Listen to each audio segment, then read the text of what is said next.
et messieurs, bonsoir et bienvenue à cette émission d'Info 9. La Commission des loisirs de Lassar nous présente la programmation des spectacles pour l'hiver 2010. Alors, pour nous en parler, je reçois la responsable de cette programmation, Mme Marie-Luce Doré. Marie-Luce, bonsoir. Bonsoir. On s'était vu il n'y a pas tellement longtemps concernant la programmation pour automne 2009. Oui. On est déjà rendu à l'hiver 2010. Ça passe vite. Ça passe vite. Alors, moi, avant d'aller, de donner un peu tout ça, moi, juste faire une récapitulation peut-être rapide. J'aimerais savoir, moi, cette programmation-là, qui l'a choisie, puis quand on l'a choisi, surtout parce qu'on ne peut pas arriver une programmation qui débute en janvier, on s'assoit en décembre, puis on commence à programmer. Je pense que ça ne marchera pas. Hein? Non, c'est pas je ne penserais pas. Alors, c'est quand et qui choisit ça? En fait, ces spectacles-là sont programmés depuis quand même longtemps. La personne qui les choisit, ben, c'est moi. C'est moi qui est en charge de programmation. C'est sûr que j'essaie d'aller chercher un peu autour de moi mes assistants, ceux qui travaillent avec moi au spectacle. Puis, on est un réseau aussi en Abitibi qui s'appelle Spectour. Okay. Donc, nous, on programme souvent nos spectacles ensemble. Comment ça fonctionne, c'est qu'à toutes les années, en février, on va à Québec à un événement qui s'appelle la Bourse Rideau. Et puis là-bas, bon, on rencontre des producteurs de spectacles, on voit des spectacles, puis eux, ben ils viennent nous vendre ils viennent nous vendre leur salade, puis nous on achète les spectacles qui nous intéressent. Fait que, souvent, après ça, il y a des petites choses qui se reprogramment, mais en gros, ça se programme en février. Donc, la programmation là, qui commence en janvier, moi, c'est depuis février l'année passée. Ça fait 11 mois environ. Oui, c'est ça. Et vous faites affaire... Est-ce que vous avez affaire avec des gérants, non? Oui aussi. Ben, c'est surtout des producteurs de spectacles, mais il y a des artistes qui produisent leurs gérants. Là, dans le fond, c'est leur maison de gérance. Là. Oui. Une personne comme Marie-Luce. Marie-Luce, mettons qu'elle aime le gros pop, le gros rock, le gros hard rock. Oui. On y va. Si elle choisit tout le temps ça, ça ne marchera pas. Donc, évidemment, il y a non, là. Ouais, c'est ça. Évidemment, il faut essayer de voir pour tout le monde. On essaie d'avoir une programmation le plus variée. Okay. On a des exigences, aussi du ministère, comme, bon, moi, il faut que j'aille du théâtre, dans la mesure possible, de la danse, de la musique, de la chanson, l'humour aussi. On essaie d'avoir un peu de tous les styles, pour tous les âges, dans toutes les brochettes de prix. Okay. Donc, en gros, puis moi, j'ai à peu près 20 spectacles par année, donc à peu près une dizaine par saison. Donc, je jongle avec ça. Okay. Et évidemment, avec mes contraintes budgétaires que je vais garder pour moi. Oui, bien ça, hein, c'est dans le conventionnel, hein, si on peut appeler ça comme ça, parce que tout ça arrive normalement. Et une question que je veux poser à Marie-Luce, mais elle va sûrement me dire, là, Gaby, là, tu me la poses, mais il ne faut pas que ça arrive. Mais un spectacle annulé, vous faites quoi? Ça nous est arrivé l'année passée, à l'autre saison, j'en ai eu deux. J'ai eu 2 spectacles qui ont été annulés. On rembourse, on n'est pas content. On avait un communiqué. On avait essayé l'année passée avec René Martel, c'est arrivé. Oui, exactement. Fait que dans le fond, c'est ça. Puis avec Lost Fingers aussi, c'est arrivé. Fait que dans le fond, c'est les gens qui ont des billets. Ben nous, on est chanceux avec justement Ticket Accès. Souvent, on a les coordonnées des gens qui achètent des billets. C'est plus comme avant, les gens venaient acheter leurs billets. Fait que là, on a leur numéro de téléphone, leur adresse, souvent nos abonnés. On essaie de retracer le plus possible. Puis mais ça n'arrivera pas. Non. On se croise les doigts. Il ne faut pas que ça arrive. Non, c'est parce que c'est rare. Si on regarde ce qui est arrivé à Martin Matt, justement. Là, oui, c'est ça. Ça peut arriver, mais c'est rare. Je veux dire, moi, là, ça m'est arrivé, c'était ma première saison, puis j'ai eu 2 annulations, mais je me suis fait dire que c'était rare. Fait que j'ai croisé les doigts que ça m'arrivera plus, c'était mon initiation. Il n'aura pas sonné. Alors, Marie-Luce, si on y allait avec de la programmation hiver 2010. Oui, on va y aller rapidement parce qu'on a quand même une grosse programmation cette saison. J'ai encore trop parlé. Non, c'est pas grave. De toute façon, je ne veux pas trop en dire. Il faut que les gens viennent voir le spectacle. Viennent voir, exactement. Donc, cette année, la saison d'hiver va commencer avec le spectacle de Ricky Paquette au Théâtre de Poche le 22 janvier à 20h. Okay. Ricky Paquette est allé au festival Suscon en Lumière il y a quelques années. C'est un guitariste-chanteur, guitariste prestigieux là, qui va dans le blues rock un peu. Là. OK. Alors, on peut dire aussi là, les prix puis les mises en vente. Oui, c'est ça. Le prix, c'est 20 $ et 16 $ pour les étudiants 65 ans et plus. Puis la mise en vente va être avant Noël, donc si ça vous intéresse comme cadeau de Noël, le 18 décembre. OK. Alors, on continue. Après? Ensuite, on va avec Le Paradis à la fin de vos jours, une pièce de théâtre avec Rita Lafontaine, une pièce de Michel Tremblay. Donc, une performance de Rita Lafontaine, je pense que ça vaut la peine de venir voir ça à la Salle des Jardins le 10 février. Et la mise en vente. Oui, le 21 décembre aussi pour Noël. Donc, puis les billets sont 35 réguliers et 28 pour les étudiants 65 ans et plus. Après ça, on s'en va au samedi 13 février. Oui, pour le spectacle de Dumas, qui vient de sortir de... Lui a été 1 an de temps en création. Il a sorti des petits albums aux 3-4 mois là, de tout ce qui sortait de son imaginaire, si on veut. Puis là, il sort une compilation, dans le fond, qui va regrouper les meilleurs, ce qui est sorti de meilleur de cette année de création-là. Donc, c'est cet album-là qui va venir nous présenter le 13 février à 20h. La mise en vente le 13 janvier. Les billets, c'est pas cher, 25 puis 20 pour les étudiants. Très abordable. Un artiste très intéressant aussi de la relève. Bon, exactement, oui. On y va après ça pour le 28 février. Ça va être un spectacle intéressant à voir, un spectacle de danse. Donc, c'est jeune public, le conte Vieux Thomas et la petite fée. C'est un conte très connu des petits. C'est porté en danse par la troupe Bouche de là. Puis nous, on va faire la lecture du conte aussi avant le spectacle pour les petits-enfants qui seraient intéressés. Donc, la lecture du conte sera à 14h30. Et le spectacle à 15h, c'est un dimanche, donc c'est une belle sortie familiale. C'est une belle sortie familiale, exactement. Est-ce que c'est nouveau qu'il y ait une lecture de conte de même? Oui, ben c'est nouveau. On n'a jamais fait ça. Là. Oui, on va essayer. Mais nous, on a la chance d'avoir une animatrice à la commission des loisirs. Donc, l'animatrice de lecture de la bibliothèque va venir faire la lecture du conte. Okay. Donc, c'est 10 pour tous le 28 février, la mise en vente le 28 janvier. C'est très abordable. Oui. Après ça, on y va, par exemple, avec le 9 mars, avec les grands explorateurs. Oui, on a l'habitude de présenter un film des grands explorateurs à chaque saison. Ça fonctionne toujours. On a beaucoup de gens qui viennent voir ça. Donc, c'est toujours au Théâtre de Poche à 19h30. Le 9 mars, on a cette année La Grèce. Donc, je pense qu'il va y avoir beaucoup de gens qui vont venir voir ça. Oui. Un beau film avec il y a toujours un conférencier sur place aussi qui explique son voyage. Donc, ça aussi, c'est 10 $. Puis la mise en vente est le 9 février. Et un autre beau spectacle, le mardi 12 mars. Bruno Pelletier, on en entend beaucoup parler ces jours-ci, qui est allé en Russie. Oui, donc, qui sera à la salle? Il a été reçu aussi. Ah oui.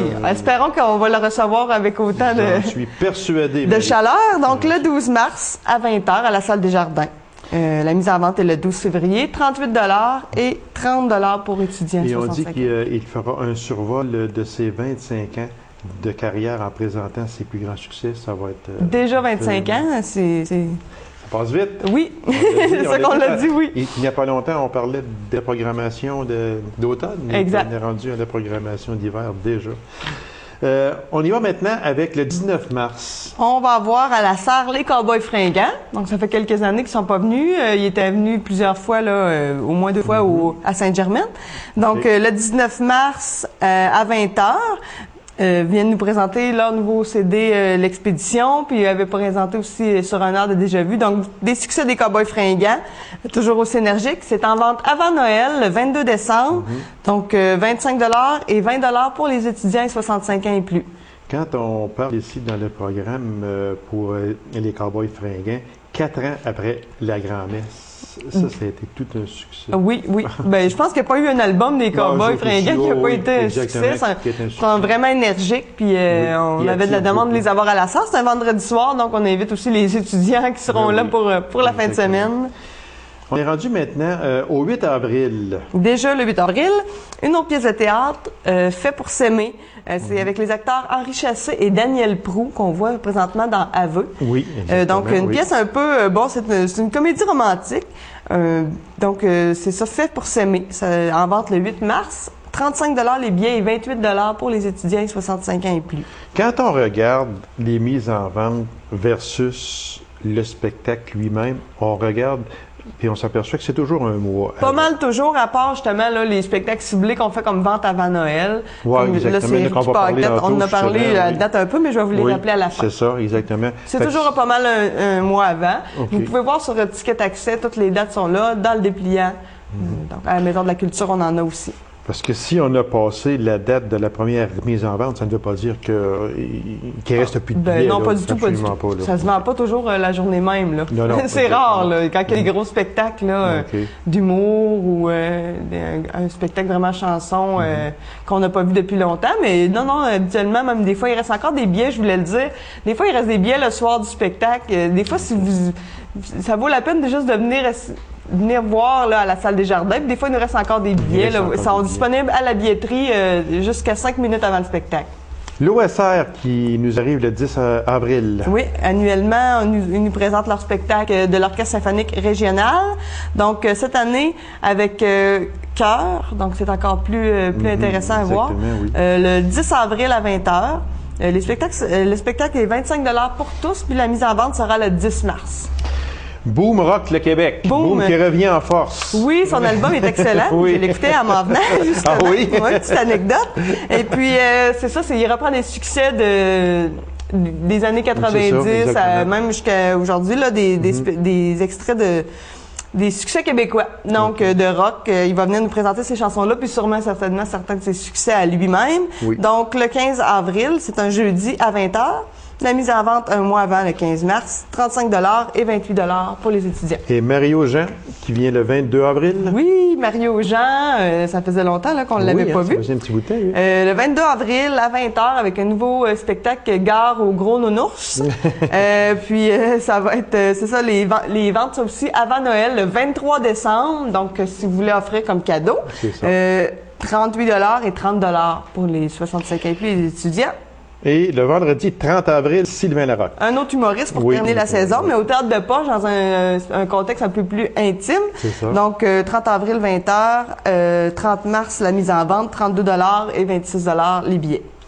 Alors, si on parlait, Marilus, vente forfait, puis vente avant Noël, on en a parlé un petit peu. Oui, là, mais donc les forfaits sont en vente du 14 au 18 décembre, de 3 façons, à la Maison de la Culture, par téléphone au 333-2294 ou sur ticketaccès.net. Okay. Donc, on a 2 forfaits, les spectacles de la salle des jardins et du théâtre de poche. Donc, 2 prix pour toutes les bourses. C'est ça. Et puis, comme on parlait des ventes avant Noël, on présente ça depuis quelques années. On offre ça comme vous pouvez offrir des cadeaux de Noël, des spectacles, mise en vente, Le Paradis à la fin de vos jours avec Rita Lafontaine le 21 décembre, Les Cowboys fringants le 22 et Mario Jean le 23. Sans oublier qu'on a des certificats cadeaux aussi du montant que vous voulez qui peuvent faire ça là, pour... donne très bien également. Et en terminant, il y a les jeunesses musicales de la salle. Aussi les jeunesses musicales, 17 février, 24 mars. C'est dans la programmation aussi. Là. Donc, les programmations sont disponibles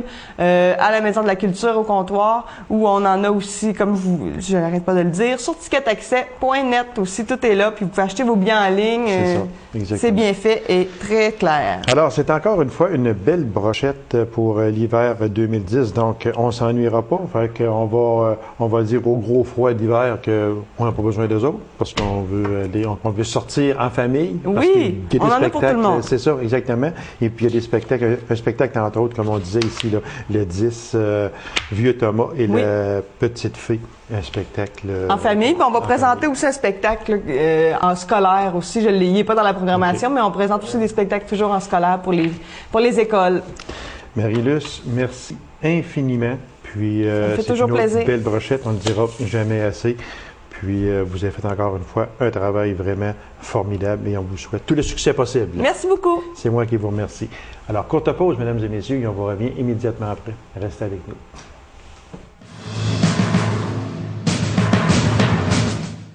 L'association Quad d'Abitibi-Ouest existe déjà depuis 10 ans. Alors, pour nous en parler, je reçois un des directeurs de cette association, M. Gérard Labrec. M. Labrec, bonsoir. Bonjour, bonsoir, M. Lagrache. M. Labrec, d'entrée de jeu, moi, si je vous demandais comment se porte l'association Quad d'Abitibi-Ouest, parce qu'on en entend parler de plus en plus, comment elle se comporte, comment elle va, si vous voulez? Bon, disons qu'à la suite des années, c'est certain qu'on a une augmentation de membership. Nous avons quand même toujours le même nombre de kilométrages, on va en parler tantôt. Oui, on va en parler tantôt justement, là, des sentiers et tout ça. On fait partie d'une association régionale, donc ça nous aide quand même à voir qu'est-ce qui se passe dans les autres MRC ou dans les autres clubs de la région. Alors c'est de cette façon-là, disons que... Mais dans l'ensemble, ça ne baisse pas, ça ne monte pas beaucoup non plus. C'est à peu près toujours égal au point de vue de membres. Depuis 2 ans, on reste pas mal au même niveau. Vous restez environ pareil. Moi, si je vous demandais les limites du territoire de la MRC Abitibi-Ouest, parce que on est dans la MRC Abitibi-Ouest. Les limites, c'est quoi? Bon, les limites, si on regarde la Reine à l'ouest, okay. On a Tachereau à l'est, okay. On a Duparquet au sud et on a la ligne au nord, là, en haut de Val-Saint-Gilles. OK. Donc, on va jusqu'au chemin du parallèle, en réalité, le parti Bay James. Est-ce que vous faites partie de la Fédération québécoise des clubs quad? Oui, nous sommes un des 126 clubs qui fait partie de la Fédération quad de la province du Québec. Et cette fédération-là cherche maintenant ou tend à regrouper les clubs ensemble. Okay. Au lieu d'avoir 126 clubs, on pourrait en arriver mais peut-être avec un nombre de 100 ou en 95. Okay. Alors, c'est la tendance. Regroupement pour en faire moins, mais autant de membres, autant de... Ça donne quoi? Ça donne quoi de faire partie de cette fédération-là? Est-ce qu'il y a des avantages pour le club quad de Abitibi-Ouest? Un des premiers avantages, c'est qu'on a une assurance. C'est obligatoire. Alors, tous les gens qui se promènent, qui sont membres de l'association, qui se promènent dans les sentiers fédérés, s'il leur arrive un accident, que ça dépend, exemple, chemin mal entretenu ou des choses du genre, les quadistes sont assurés. Alors, c'est sûr et certain, on n'avait jamais eu de gros problèmes jusqu'à maintenant. Il y en a eu un la deuxième ou la troisième année. Et c'est tout simplement les gens qui n'ont pas fait attention. Là. Okay. Ça avait été investigué tout et l'association avait été déclarée là, comme de quoi que c'était pas de sa faute. Okay. Quand on parle que l'association a 10 ans, moi, je sais pas, je vous pose cette question-là tout bonnement comme ça. Est-ce qu'il y a 10 ans, il y avait plus de VTT qu'il y en a aujourd'hui ou versus... on sait qu'aujourd'hui, les VTT, c'est comme une grosse machine roulante. Là. Il ne faut pas s'en cacher là, parce que les gens font du sport avec ça.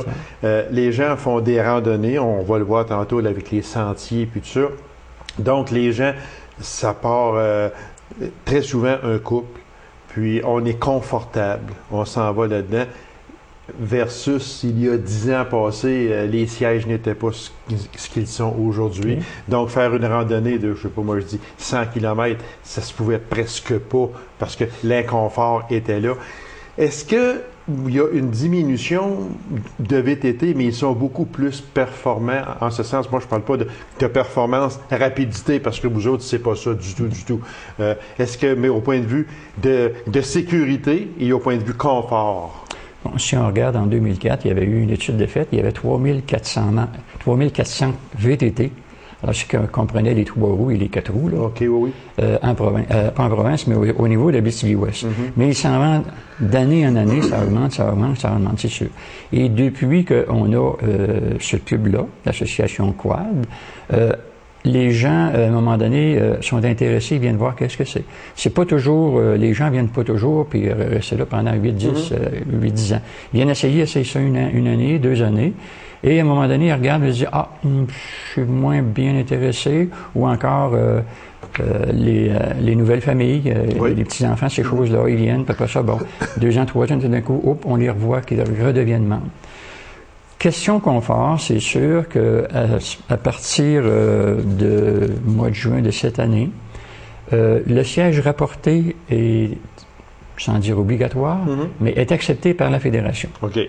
Auparavant, elle n'était pas acceptée. C'est une question que les compagnies fabricantes ne voulaient pas avoir la responsabilité d'un deuxième passager s'il y avait des accidents. Okay. Alors, il y a eu des études de fait. Les études de fait, ça a duré quoi, 3 ans ou 4 ans. Et ça a été accepté maintenant par le ministère des Transports, par le ministre des Transports, en réalité. Et suite à ça, ils ont sorti aussi le 2 places, le vrai 2 places, comme le motoneige, le siège de motoneige. Okay. Alors, c'est une question, il y a toujours une question de confort, oui, mais il y a aussi une question de sécurité. Ce n'est pas une question de vitesse. Nous autres, non, du tout, non. Dans les sentiers, nous autres, on voyage, c'est 50 km/h maximum. Okay. Mais là, je compare en groupe, on va en parler tantôt, là, je compare en groupe. La personne qui est en avant, normalement, va rouler entre 40 et 45 km/h. Parce que plus que lui va aller vite en avant, plus qu'on est de personnes, plus de VTT, bien, la distance entre le premier et le dernier s'allonge. Oui, exactement, à ce moment-là. Après ça, bien, pour être capable de rattraper ça, à un moment donné, tu vas te rouler un peu plus vite. Exactement. Donc, est-ce qu'on peut dire que c'est un sport familial? Bien, c'est-à-dire l'homme et la femme. L'homme et la femme, oui. Un sport familial, oui, parce qu'il y a plusieurs quand même propriétaires ou adeptes qui ont 2 VTT. Ah, ça, c'est donc, ça. Ils vont partir, il y a un enfant, 2 enfants, donc ils peuvent venir avec. Okay. Présentement, l'Association Quad d'Abitibi-Ouest est un club qu'on peut appeler un club d'été. Vous êtes ouvert du 1er mai au 31 octobre. C'est voulu. Puis est-ce que dans les années futures, je parle dans les proches années futures, est-ce que ça peut devenir un club annuel? On y pense. Le but, c'est ça. Alors, c'est sûr que ici, on a quand même beaucoup de neige, mais il reste que si on regarde Val-d'Or, on regarde Rouyn-Noranda, on regarde Témiscamingue, ce sont des clubs plus d'hiver, parce qu'il n'y avait pratiquement pas de sentiers kilométrage de sentiers d'été. Ils travaillent là-dessus présentement, comme nous, on travaille pour développer les sentiers aussi, prolonger notre réseau. Et aussi, on regarde pour 4 saisons. Tout ce qu'on fait maintenant, ça va être du 4 saisons. C'est dans le but d'un 4 saisons. 4 saisons. Alors, il manque quoi à l'Association Quad pour en faire un club annuel? Ici, il manque des sentiers, vous les avez, il manque quoi exactement? Il manque, bien, si on regarde, présentement, on travaille la serre du parquet, du parquet à Rouyn. À partir du parquet, sur le 9000 qu'on parle, on peut se rendre à Rouyn facilement. Alors, on travaille là-dessus. J'ai été sur le terrain hier. On est en train de développer une certaine partie qui va être prête seulement l'été prochain. Et si on regarde, il faut passer sur des lots privés. Alors, ça prend des permissions, ça prend des permissions, ça prend la collaboration, ça prend aussi les municipalités, parce qu'il va falloir circuler des petits bouts dans les rangs. Là, exemple, 0,2 km, 0,5 km, des fois 1 km. Donc, il faut aller négocier aussi avec la municipalité, que ce soit autorisé, après ça vient. Donc, c'est un peu, si on revient à plusieurs années passées, c'est un peu comme les motoneiges, où il y avait emprunté les terres privées à ce moment-là. Alors, on demandait un droit de passage au bout de la terre de M. X. Est-ce qu'on peut passer au bout de votre terre? Alors, il y a, comme vous le dites si bien, ça prenait des permissions, des autorisations, des signatures de papier pour dégager, en tout cas, que s'il arrive quelque chose, que le propriétaire ne soit pas responsable. Alors, c'est quand même, c'est la même chose, un peu. Par contre, la motoneige pouvait passer au bout des terres, pouvait passer, je ne dirais pas dans les marécages, mais dans les terrains plus humides, ces choses-là. Nous, on ne peut pas se permettre ça. Donc, il faut toujours considérer qu'il faut avoir un terrain solide. Donc, si on regarde, on part, exemple, je pars du rang 4 et 5 pour me rendre au 2 et 3. Je ne peux pas toujours aller au fond des terres. Il faut que je fasse à la longueur des terres. Alors, on vérifie pour voir s'il y a des chemins privés. Alors, il faut demander à chacun des propriétaires, voir si on peut passer, regarder les possibilités, regarder aussi s'il peut y avoir de la délinquance, à un moment donné. Bon, si la réticence est plutôt là. Est-ce que les gens collaborent bien avec vous autres? Moi, je parle de ceux qui ont, si vous voulez passer sur une terre privée, est-ce que, en général, les gens sont réticents à ça, mais aussi collaborent? Présentement, on n'a pas fait de démarche. Il n'y a pas de démarche de fait. Nos sentiers sont déjà prêts sur carte. Alors, on a des possibilités. C'est rendu là. On a des possibilités. On est allé sur le terrain, on est allé passer vraiment sur ces chemins-là, les chemins privés, sur les terres privées. On regarde voir s'il y a des possibilités. S'il y a des fois, il peut y avoir 2 possibilités dans l'espace de, disons, 2 km. Alors, peut-être que lui ne voudrait pas qu'on circule. Par contre, l'autre, il y aurait une possibilité qu'on puisse circuler. Donc, on se donne des portes. Il y a des places que ça va être impensable. Il va y avoir seulement une seule place qu'on peut passer. Sinon, il faut développer, c'est on peut dire minimum 15 000 $ du kilomètre mon Dieu, à construire, donc à bûcher, faire la forme de chemin, les ponceaux. C'est tout ce qui rentre en ligne de compte à ce moment-là. Combien de kilomètres de sentiers actuellement dans la MRC d'Abitibi-Ouest? En réalité, on a environ 90 km de sentiers, ce qui comprend les voies ferrées désaffectées Lassar-La-Reine, du Puy-Normétal, et dans les chemins autorisés par les municipalités de La Reine vers Saint-Lambert et Saint-Lambert vers Normétal. Certains chemins municipaux, à ce moment-là, est-ce que ça prend une autorisation du ministère des Transports ou bien non? Ça prend quelle autorisation pour circuler sur un chemin municipal? Bon, je vais l'expliquer en gros. Anciennement, c'était le ministère des Transports qui jugeait oui ou non. Maintenant, c'est le club avec la municipalité. Et là, lorsqu'il y a une entente entre les deux, la municipalité doit envoyer ça, faire parvenir ça au ministère des Transports. Le ministère des Transports va regarder une question de sécurité. Alors, si ça va, il retourne à la municipalité passe son règlement. Et après que le règlement est passé, bien, on va pouvoir. Il y aura toujours de la signalisation à poser, ces choses-là. Vous êtes combien de membres actuellement? Cette année, qu'on vient de terminer, on était 142 membres. L'année dernière, on était 139 membres. Mais maintenant, on commence à accepter ce qu'on appelle les side-by-side. Les rhinos, les mules, ces choses-là. Donc, le side-by-side, le passager est à côté. Oui, il est à côté. La Fédération est en train de travailler là-dessus parce que ce n'est pas autorisé encore, ce n'est pas inclus dans la loi, mais la Fédération travaille là-dessus avec le ministère des Transports pour que ce soit accepté. OK. Les patrouilleurs, ça c'est qu'un peu... il y en a. Le rôle exact du patrouilleur, c'est quoi? C'est comme un peu la police. C'est un peu la police. C'est un peu la police. C'est premièrement, les patrouilleurs vont vérifier, voir si les gens sont membres ou non. OK. Et on a beaucoup de délinquance. Alors les gens disent, ben ça fait des années qu'on se promène ici, puis c'est nous autres qui étaient là en premier, ces choses-là. Mais nous autres, on regarde ça, c'est pour une question de sécurité. Rendre les gens responsables d'abord, pour éviter d'aller sur les terrains privés et faire du trouble. Et vérifier aussi plusieurs, on se rend compte que plusieurs ne portent pas de chapeau. Pas trop habillés pour faire du quad, des choses comme ça. Monsieur Labrec, en terminant, s'il y a des gens qui nous écoutent, qui aimeraient avoir des informations, qu'est-ce qu'ils doivent faire?